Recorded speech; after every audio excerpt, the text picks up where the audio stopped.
여러분 안녕하십니까? 지진 최대 피해 지역인 포항시 흥해읍이 특별 재생지역으로 지정됐지만 문화재 보호에 따른 규제로 인해 재건축에 어려움을 겪으면서 경상북도와 포항시가 규제 완화를 검토해왔습니다. 하지만 규제 완화를 위한 절차는 1년이 넘도록 아직 한 발짝도 떼지 못하고 있습니다.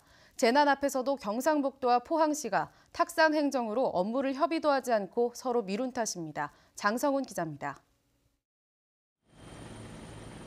지진 피해로 인해 특별 도시재생지역으로 지정된 포항시 흥해읍.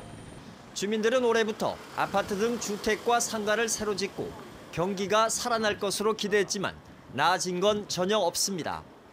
흥해 중심에 있는 향교와 영일 민속박물관 등 3개의 경상북도 지정 문화재로 인해 반경 200m 안에서는 건물 높이를 16m로 규제해 민간 사업자들이 재건축이나 재개발에 나서지 않기 때문입니다.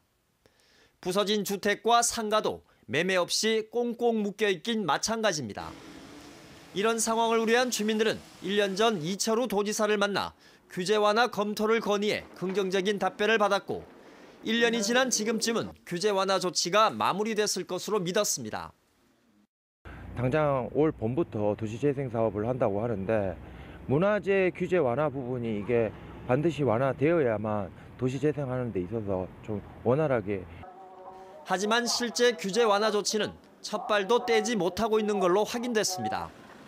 경상북도와 포항시가 허용 기준 변경을 위한 용역안 마련 등 업무를 제대로 협의하고 공유하지 않아 결과적으로 서로 업무를 미루는 상황이 돼버린 겁니다. 도지사 권한으로 이걸 할 수 있으니까 도에서 이제 도지사가 안을 시켜달라 그런 내용이던데. 포항시 문화재 이 부서에서 그 현상 변경 허용 기준안 변경 용역을 줘갖고 그 용역 결과물을 갖고 우리 문화재위원회 심의를 받아야 됩니다. 포항시는 올해 규제 완화에 필요한 용역 예산조차 편성하지 않아 민간 차원의 사업 투자는 더욱 더디게 됐습니다. 포항시도 그렇고 아마 경상북도도 그렇고 아마 여기에 도시재생에 관련돼서 너무 무관심한 것 같아요. 말로만 어떻게 도와준다고 말씀하시는데. 한편 참다 못한 흥해읍 주민들은 문화재 규제를 완화하라는 3천여 명의 서명을 받아 경상북도에 전달할 계획입니다. MBC 뉴스 장성훈입니다.